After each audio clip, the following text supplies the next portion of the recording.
Under Unai Emery, could the club turn the league title into a four-way race? These are heady days for Aston Villa.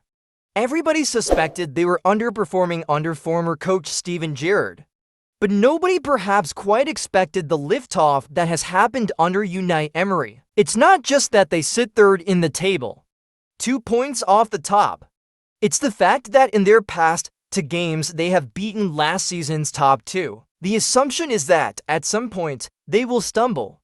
And talk of them being in a title race is always delivered in tones that acknowledge that.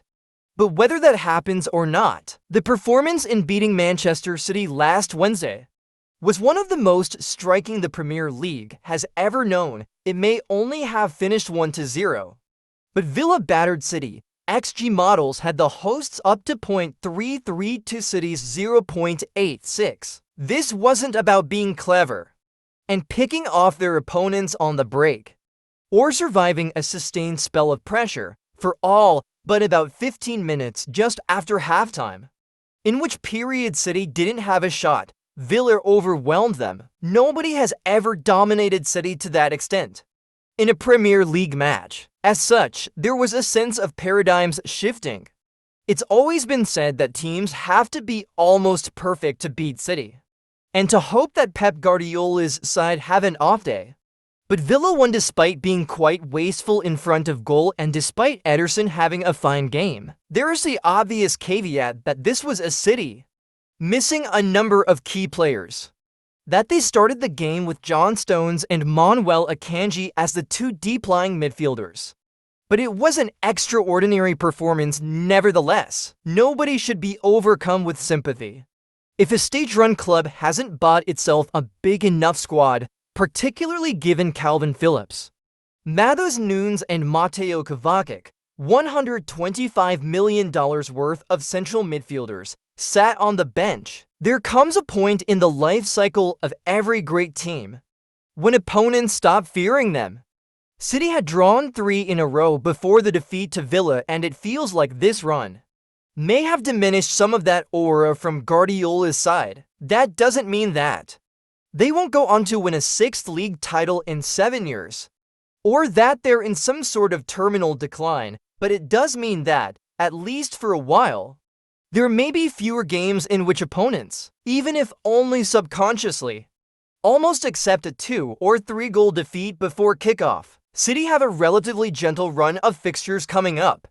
Newcastle are the only side currently in the top half they will face before the Manchester Derby at the beginning of March.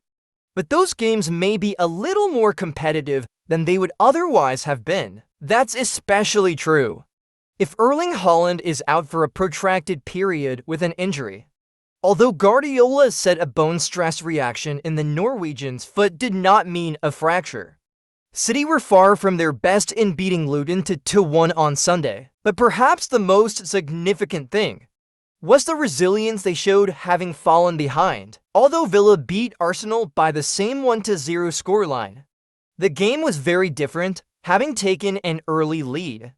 Villa were under pressure for long periods, but Arsenal found former goalkeeper Emi Martinez in fine form. Might have had a penalty when Douglas Luiz kicked the underside of Gabriel Jesus's boot as the 2 went for the same bouncing ball, and had an equalizer ruled out correctly under the law, as it currently stands after the ball had brushed Kai Havertz's hand. But not for the first time away from home.